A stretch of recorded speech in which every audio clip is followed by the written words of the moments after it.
Skateboarding is just such a notch up from a lot of sports as far as how tough you have to be to get that good. I think that in a lot of ways it gives you strength for the rest of your life.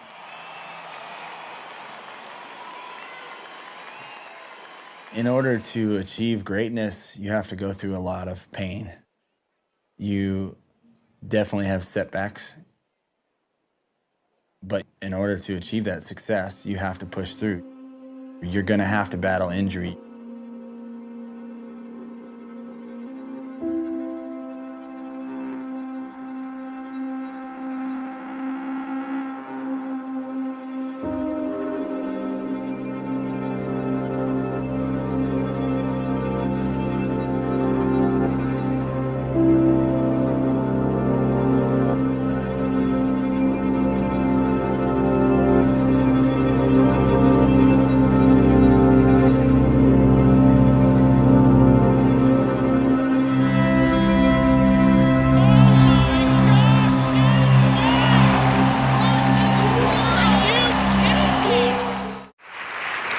I don't do that crazy stuff. But Danny is a good friend of mine, and I'd like to share some of the things I learned from not only him, but from the rest of my community, because I think it transcends skateboarding. I'll begin with a few clips of myself. It'll give you a sense of parallax, so you can see both the sort of breadth and depth of what we do.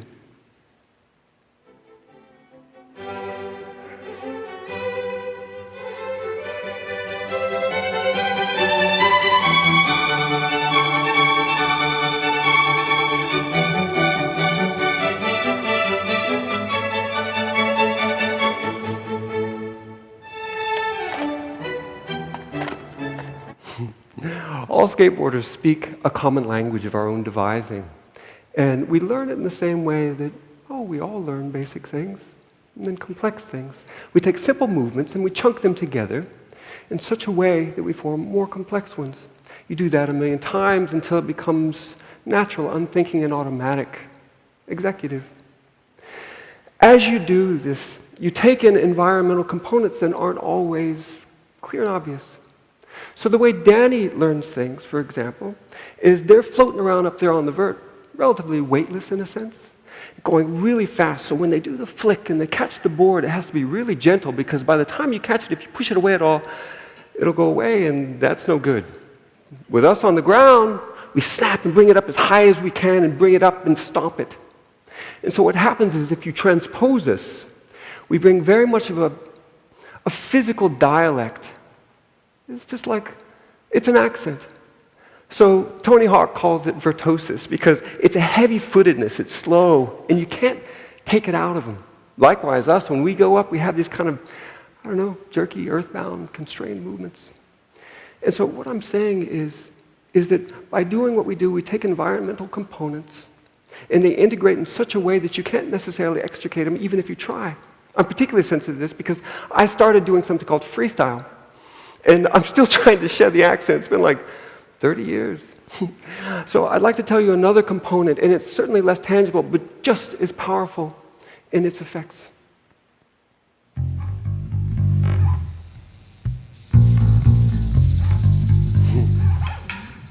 David.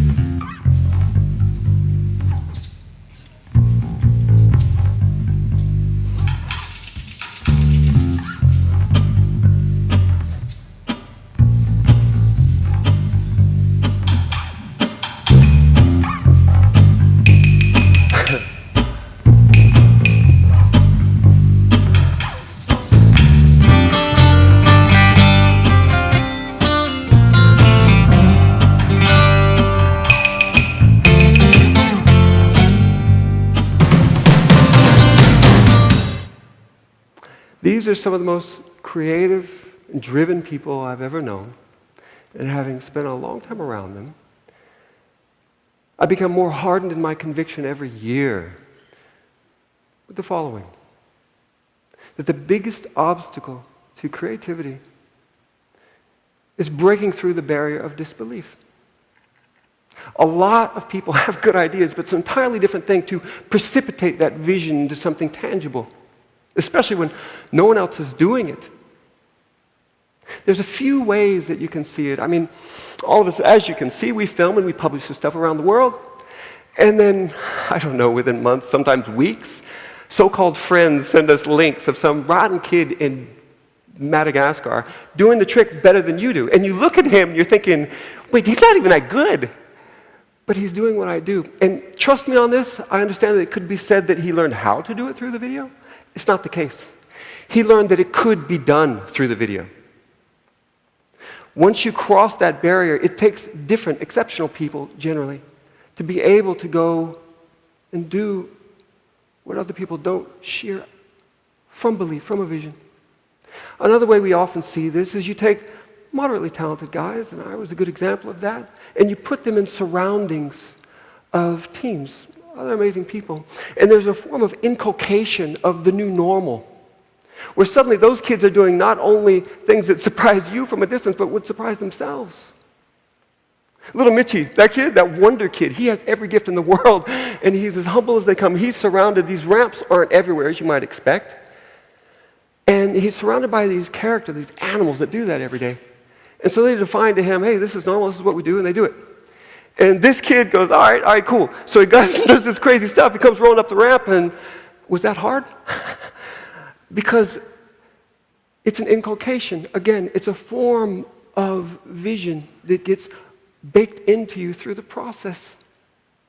Now, there's another form of this that it's more of a, well, images, we'll say.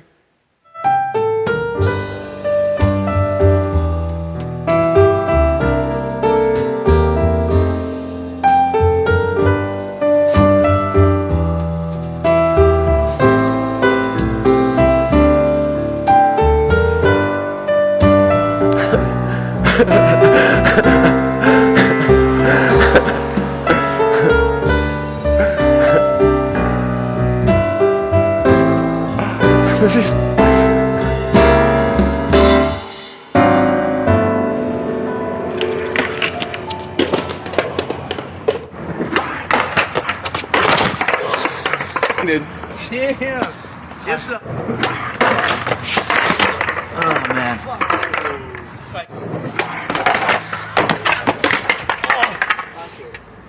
Oh, man, that gave me so much fucking... You all right? I'm so...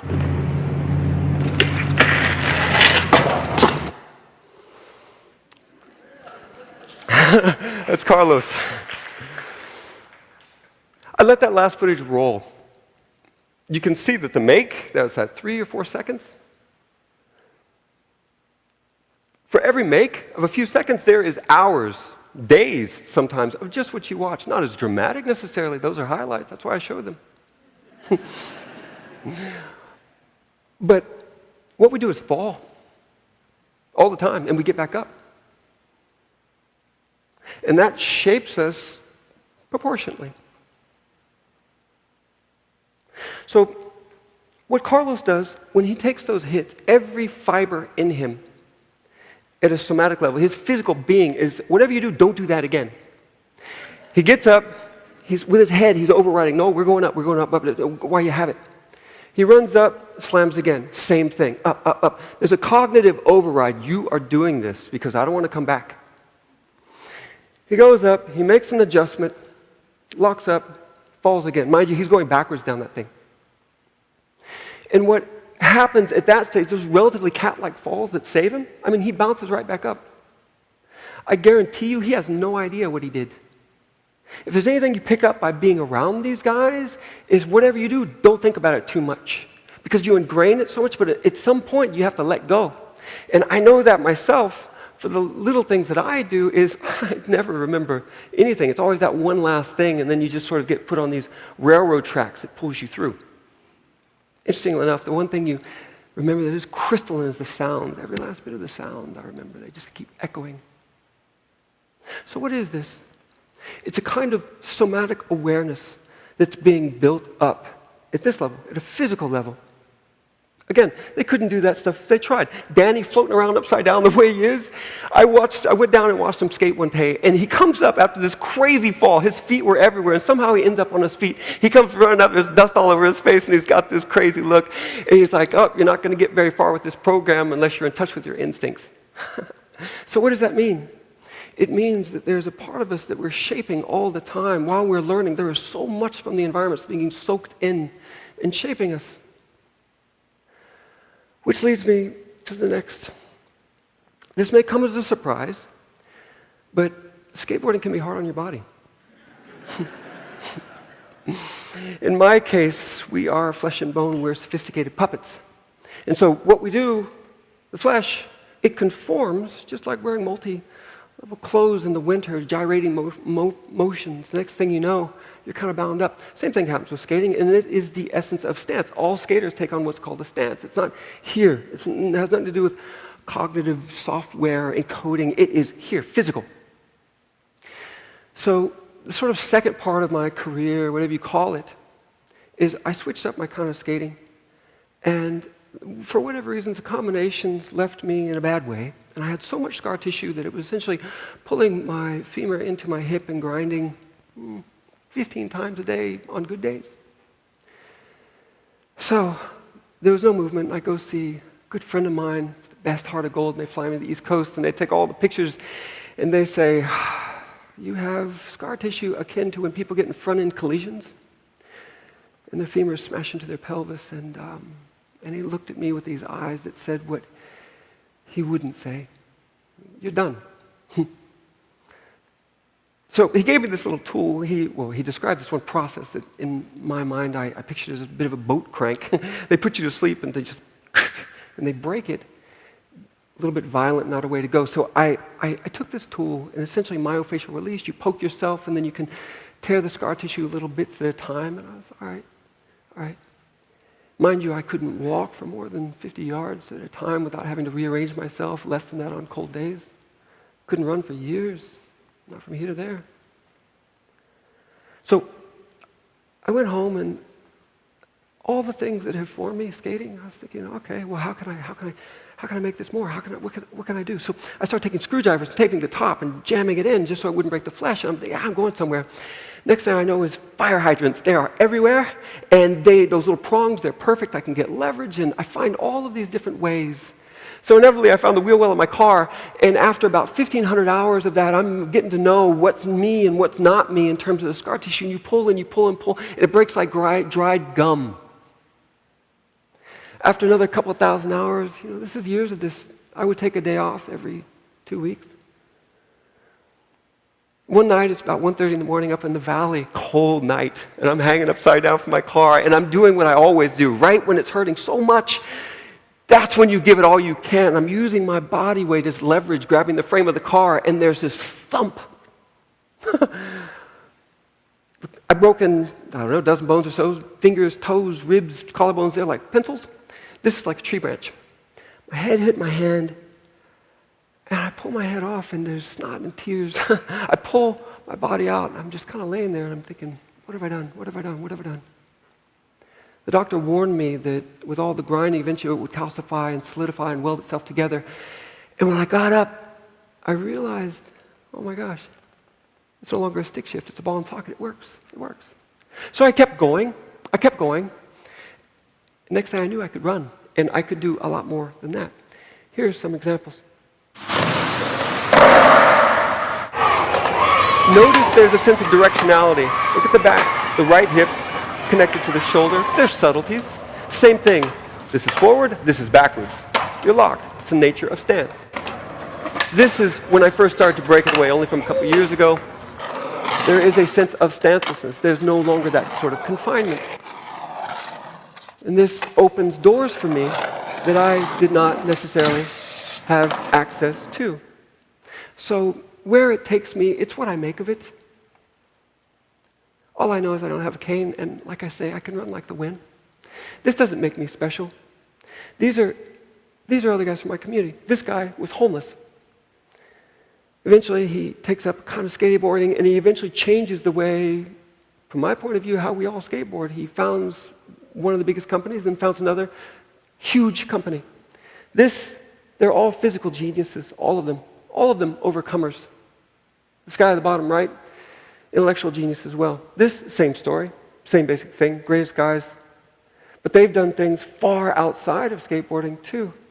All overcomers, huge things. This guy, one of them Doc tells him that he's got so much damage to him that he's done.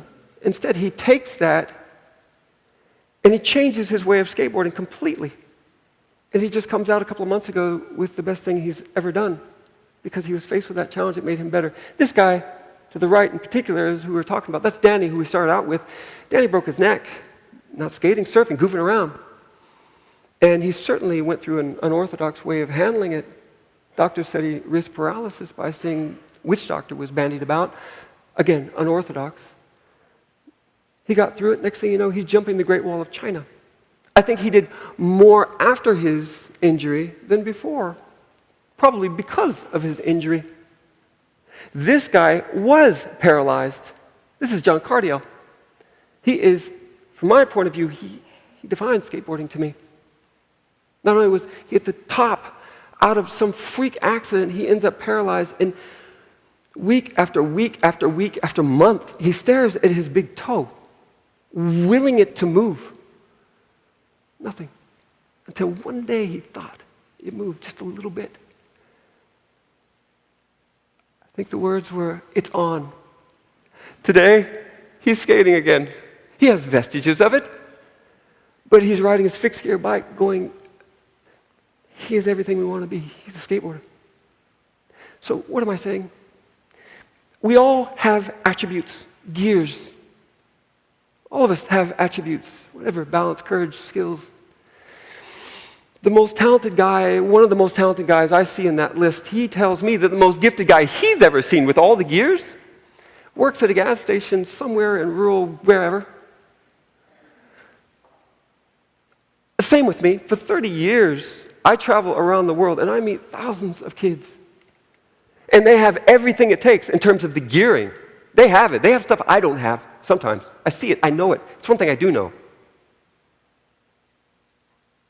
But the one thing that they don't have to make those things happen to be amongst them is the engine behind the gears. And that, for all of us, is a little different. What drives us all is a little bit different. But the one thing, just like the sort of dust that gets ingrained in the executive motor functions, the things that shape and give us dialects, just like them, this act of getting up again, that's what shapes and forms the engine. So, look, I'm not telling you anything you don't know. I get that. I'm just putting faces to it from our community. Perhaps it will translate into what you do in your communities. Thank you for listening to me.